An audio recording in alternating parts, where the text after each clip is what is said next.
Magbigay ng respeto sa opinyon na napakinggan. Hindi po ba yun? Mahusay. Dahil dyan, sino po ang nakaalala sa ating tinalakay kahapon? Opo, Jane. Tungkol sa ideya. Kaya naman, balikan natin sa pamamagitan ng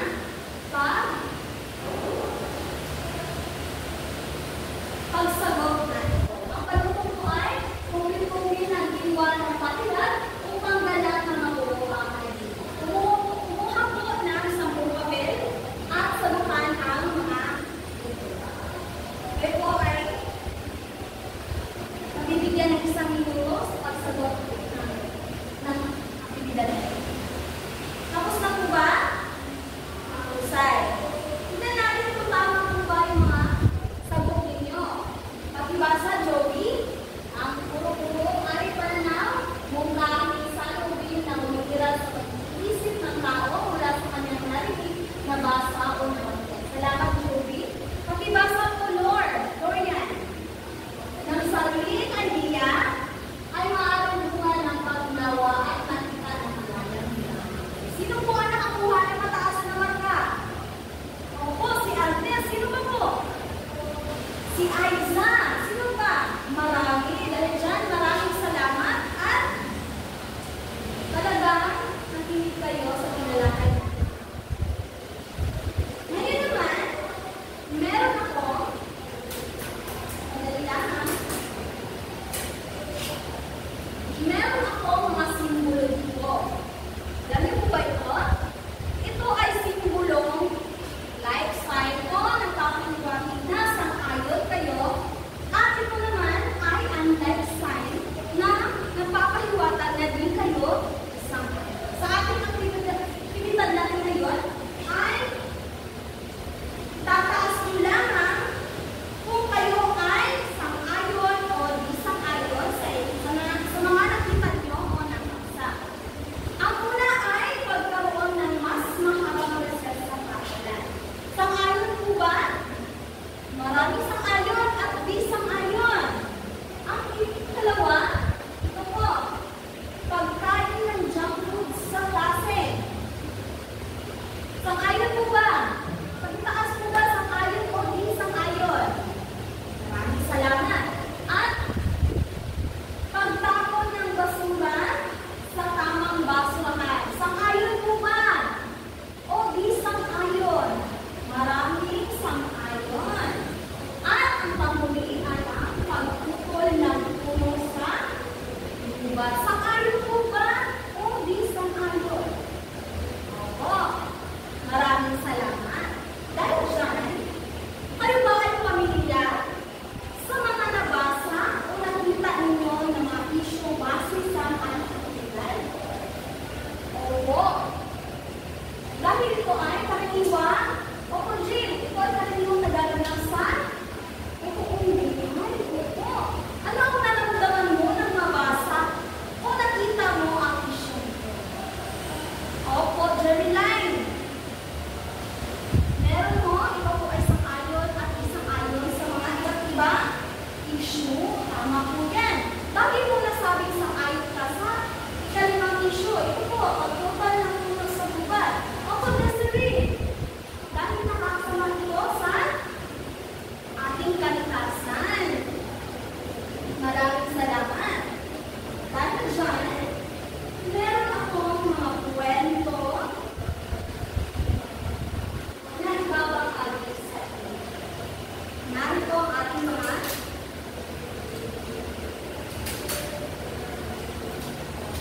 narito ang ating pag-awa ng malaki.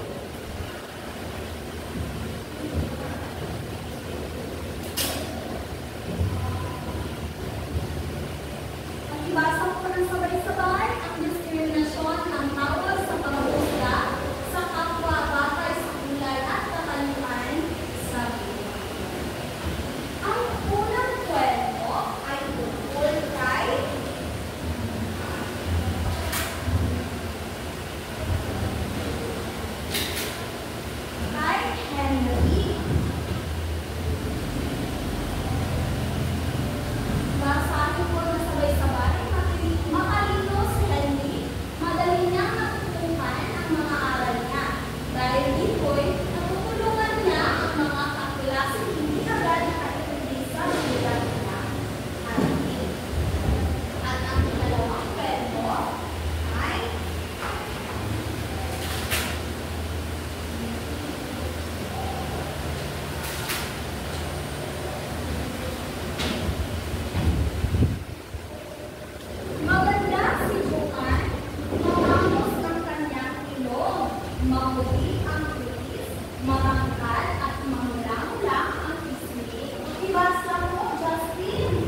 Sino po ba?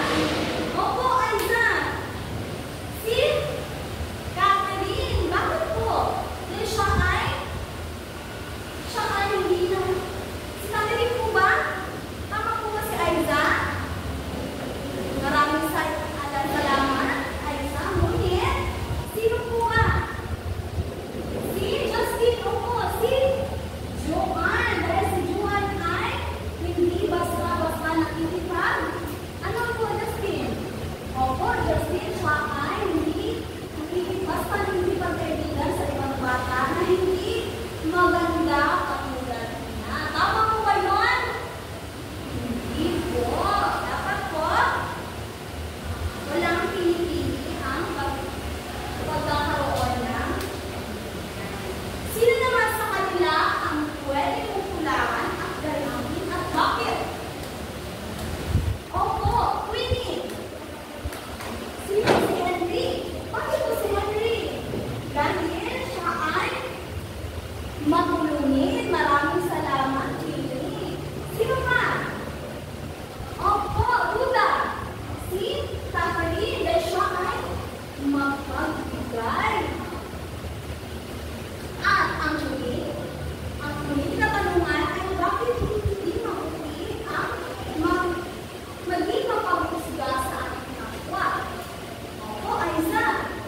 Dahil, ayon kay Aiza, dahil ang mapaghusga ay masama.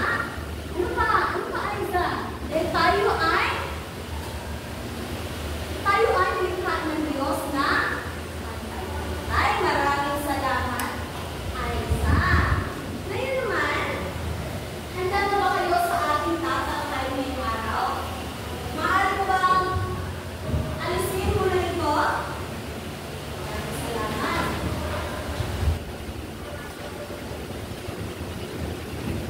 Sandali lang ha. Muna aalisin.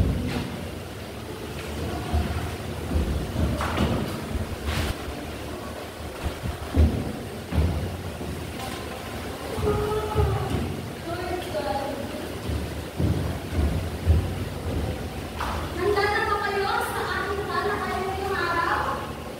Mahusay. Dahil dyan, ang tatalakayin natin ngayong araw ay tungkol sa